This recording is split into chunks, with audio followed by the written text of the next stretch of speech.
आता पाहूया टॉप 9 मोठ्या बातम्या।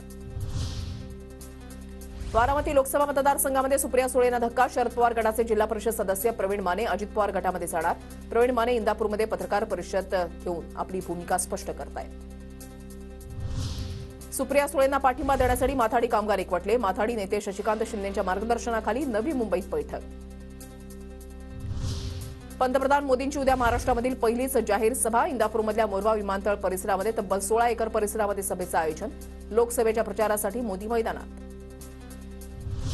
पुण्यात सुनेत्र पवार आणि काँग्रेस उमेदवार रवींद्र धंगेकरांची भेट। पुण्यामधल्या तळजाई टेकडी परिसरामध्ये दोघांची भेट। दोघांकडून एकमेकांना निवडणुकीसाठी शुभेच्छा। काँग्रेसचा गरिबी हटावचा नारा फक्त निवडणुकीपुरताच। तळागाळातील लोकांना गाळात घालण्याचं काम काँग्रेसनं केलं। कोरेगावमध्ये खासदार उदयनराजे भोसलेंची काँग्रेसवर टीका।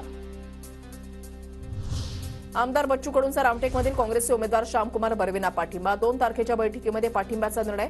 आज पत्रकार परिषदेमध्ये बच्चू कडू घोषणा करणार। राज्यामधील तलाठी भरती पुन्हा रखडली। तलाठी भरतीच्या नियुक्तीला जूनचा मुहूर्त। उमेदवारांना नियुक्तीसाठी अद्याप 2 महिन्यांची प्रतीक्षा। देशातील 12 राज्यांमध्ये उन्हामुळे लाही 7 राज्यांमध्ये पाऊस तर जम्मू काश्मीर हिमाचलमध्ये बर्फवृष्टीची शक्यता। नाशिक छत्रपती संभाजीनगर पालघर सिंधुदुर्ग रत्नागिरी ठाण्यासाठी शिंदे गट आग्रही।